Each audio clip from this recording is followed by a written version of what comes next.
Hey guys, it's TFNet. Welcome back to the channel. Today we're doing another action figure review. This time it's going to be of the brand new Hasbro Marvel Legends series Venom There Be Carnage version of Carnage. Very excited to have this one here. This is a really nice looking figure. There was a time where we didn't think we were going to see these Sony Marvel Legends figures like with the Venom that we got in 2020, which I believe is getting a re-release. I can't find the images of the re-release. If I'm wrong, then I apologize, but pretty sure that's getting re-released because of the new movie coming out. And then this year we got this announced here, the Carnage here, looking really fantastic. I think it was announced earlier this year, and then the pre-orders dropped. And I think it was a really short pre-order window, like maybe like 3-4 months, maybe even less than that. So very happy to finally have this here.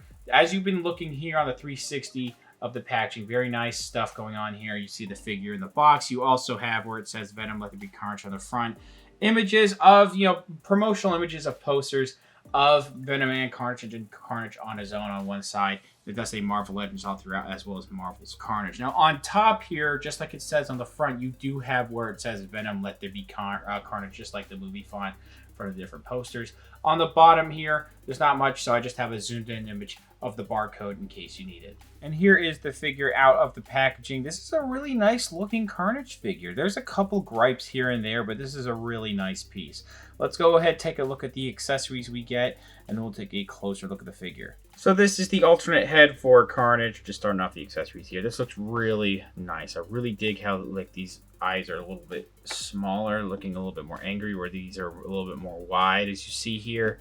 The teeth, sometimes it looks like the paint is a little bit choppy, but I feel like they're, some of the sculpting going on here, I think they were attempting to make like different layers of teeth piercing through. I'm not exactly sure. I would need to go back and watch the movie design, so maybe I should have watched the movie before I did this review. But this tongue is really nicely detailed. I think maybe they could have added some type of gloss to make this look a little bit more nasty, I guess. But nonetheless, this is really fantastic looking.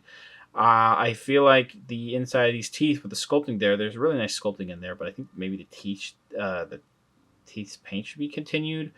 I'm not talking specifically, about the gums. You could see where the gums meet the teeth, but like the inside probably should have had teeth paint. But that's a very minor nitpick. You can't really tell, that there's no teeth on the inside of the face. But the black around the eyes too, just the detailing, how the head is done, a lot of really great stuff here. This is a piece that is ported in here. I think it's glued in here. I don't know if you can actually pull this out. If you wanted to take it out, you would have to cut it maybe, but I really don't recommend doing that just because, that's how this head is supposed to be, unless you really do not like the tongue. So we have a right hand blade piece here that has these symbiote pieces going on.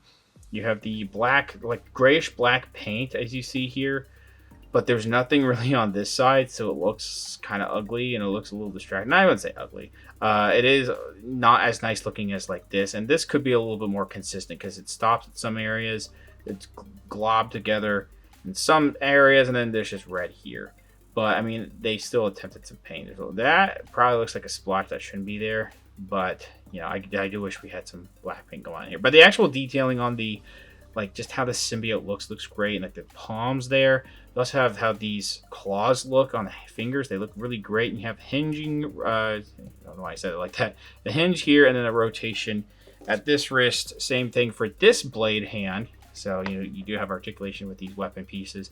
And you have more consistent paint going on here. I think it could be a little bit better going on here, but it's much better on this accessory than the hand. And you do also on the opposite side, you do have this grayish black right there. And again, lots of great detailing of how they did the symbiote parts, looking really sick. So this could probably be used for both left and right hand, but since we only have one right hand for this, chances are this is really only meant to be a left hand if you want to use both of these at the same time at least. Speaking of, here's an image of that alternate head-on and those hand accessory weapon pieces, whatever you want to call them, on there. And they fit on there very well, and they have some nice articulation so you can move them around a little bit. Next thing I do want to talk about, which we're getting close to the end, is these back tendril pieces. So you see here we have a connection peg, and then it ports like so. If you pop it in and out enough times, I'm sure eventually the peg just won't be secure anymore. Things might get worn out in the plastic, and I would be careful when you do take these out. But they stay in when you pop. I'm going to do it one more time. I'm going to pop it. Yeah, so it's a little floppy. I'm sure if I keep doing this, it may eventually come out. But as of now, it's not showing any signs. If you do it really hard, it probably will. Even then, like, that stays in really nicely. And how this works is that there's a bendy wire on each tendril here. You see where the holes are. There's not really any grayish black here, but there's really nice details and sculpting on the tendril pieces for Symbiote. And it's, you know, these two pieces are molded together and we have separate bendy wires. I'm sure this wasn't easy to do. You do have a rotation at this little spiked end right here. And then this is just, you know, a stationary piece. But again, you have all of this articulation. I feel like the plastic is a little, you know, thick for the bendy wire to move around, but that is to be expected. It still moves around really nicely and it does keep it close. And if you wanted to go back to straight, I think actually that's not too bad when you straighten it out.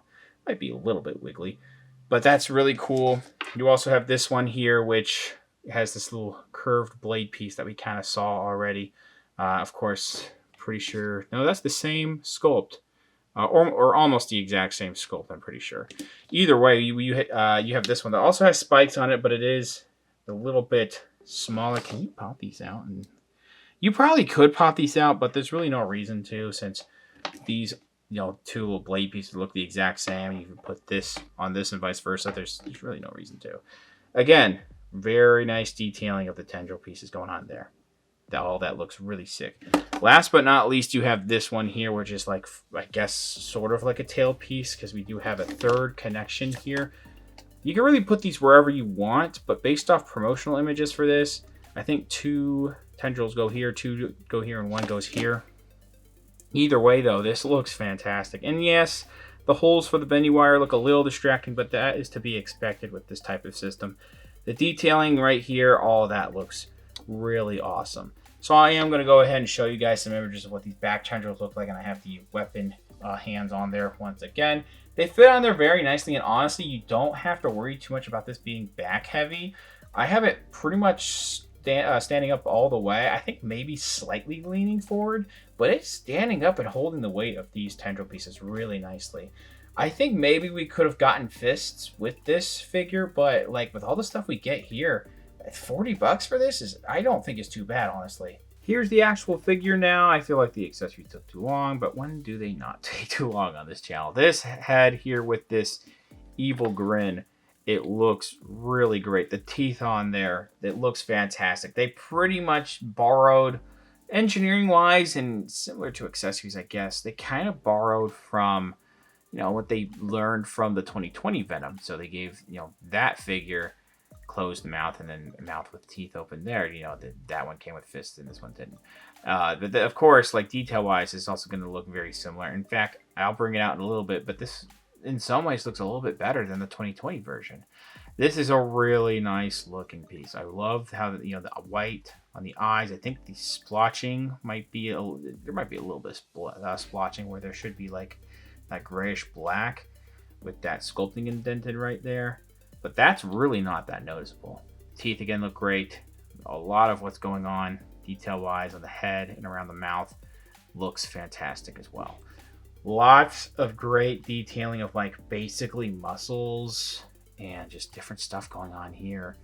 I probably should know more about anatomy, but one of my bigger complaints with this figure is that we have a little bit of black here, but there's really not much else going on except for like what's going on in the back of the legs.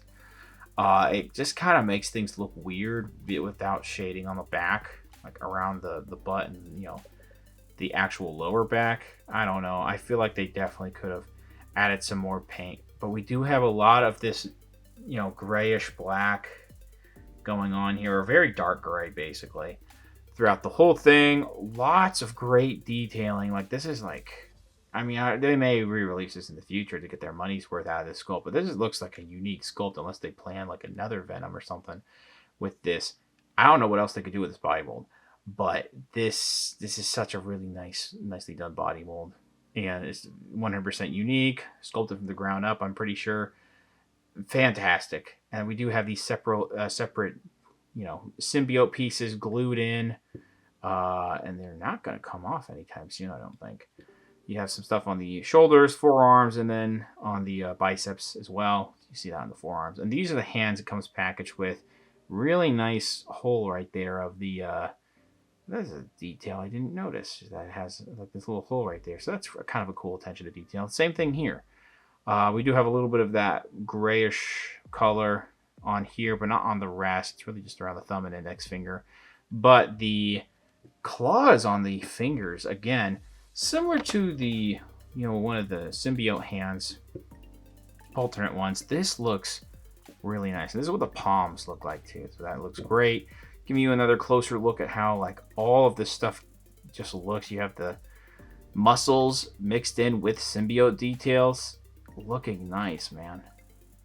Like those abs, I guess. That's what the back looks like. And you have a lot of that continued detailing on the back too, except around the connection ports here. Of course, they're going to look like that. The idea is you'll keep the tendrils on there as long as you want, or if you're just going to be posing this and looking at it face forward like this, you really won't need to worry about how this looks because you'll probably never turn it to the back. But this here, again, lots of great detailing on the back side there. And I do think that actually the pinless tech on here is really good, because we all know that the elbows for pinless tech can be a little miscolored between the rest of the arm. This looks like it blends in really well. Like, I can't tell on camera and in person, any discoloration. Like, it looks like it fits. Maybe right here, a tiny bit looks like it's a little bit brighter, but I still just can't tell. So I think they know about that issue from the past year, and I think they're trying to perfect that. So who knows? But the back here around the legs, they actually, this is a little weird to say, but the back of the leg here forms really well with the backside there. That's interesting how that's done. But again, because there's not that much consistent detail, it just kind of looks weird where the black gets separated from just red there. But yeah, that still looks really nice. Again, nice, I guess, muscles mixed again with symbiote detailing. Like on the front of the legs there, in front of the thighs, on the hips too. You have these separate tendril pieces on the back or the side of the legs too. All that sticking out looks really fantastic. And again, similar with the elbows, the knees fit in really well when it comes to color. And then that's what the shins look like. All these pieces that do stick out again. And then the top of the feet. This one's really hard to move, but the top of the feet has some really nice grayish grayish paint. I've lost my train of thought there. And then these toes, man, these actually look really good. They have, this one's molded together, which I think it's supposed to be like that. Yeah, all of this looks really fantastic. I really cannot complain that much sculpt wise about this whole thing. It's a fantastic looking figure. But I do think it has a little bit of inconsistent paint, especially, not really continuing that much of it on the back. Articulation is also really good on this figure, if not, slightly hindered. So the head with the dumbbell joint looks up pretty far. It's going to look like this with the other head too. Going down is not really that far, but we do have a side-to-side and full rotation movement going on here at the head. So you get a decent range of motion. Even with those shoulder tendril pieces, you can push it out a little bit, and it does go all the way out. It doesn't go up any higher, but I mean, that's still pretty good if you ask me. Then you can rotate it if it's a little too stiff right here. Slightly gummy upper bicep here. It's been like that for some of these figures lately. Double jointed elbow that bends really well. We also have a swivel at the wrist as well as the hinge at the wrist. This is for the normal set of hands. I already talked about how the other hands are like. A ball joint here, so it can do a full rotation side to side and then swivel that like so. And yes, the paint does get broken up a little bit, but I mean, that's still a really good range of motion. And then we do have forward and back, I think like 2 clicks. It might be a little too hard to move that, but it still has some movement. Legs kind of don't really want to kick out that much. Not really, I mean, kind of, but not really back that much either. We do have a thigh swivel right here, and then that's what the splits look like. I almost forgot about that. Moving these, it will break up that mold of the muscles a little bit, so keep that in mind. Double jointed knee. It's a little bit hard to bend the bottom part of the knee there. And then my left ankle is a little bit more loose than my right ankle, so we'll show it like this. Going down all the way, really nice. Up, and then a nice swivel right there. Measuring out the figure, we're getting like really close to like 22 and a half, 23 centimeters. This is a tall figure, so that's like 8 3/4, almost 9 inches there. It's much taller, as you see, compared to the movie Venom figure, and that's already a pretty tall figure. Pretty tall compared to a McFarlane Toys DC figure like the Nightfall Batman there, and then it's definitely going to be much taller than a standard size Marvel Legends and Black Series figure. Overall, again, really nice stuff going on here. This is a really sick looking figure. Very tall, very nicely articulated, very nicely detailed and sculpted. This is just a really good looking piece. I do think that the paint is a little inconsistent, mostly on the back and on some of the additional accessories. But what we do have here when it comes to accessories is really cool. Those tendril pieces with the bendy wire are sick, and the different hands that you can use for the symbiote weapon hands, those are also really nice. I do wish maybe it came with some fists, but that's really not that big of an issue. This, again, is such a nice piece. $40 to me is really not that steep of a price for how large this is and for what all you get with this figure. Thanks for watching. Please subscribe to the channel if you haven't already. Comment down below what you think of the figure, what you think about the review. Leave a like, share amongst your friends. Follow me on Instagram for more content over there, and I'll see you guys later.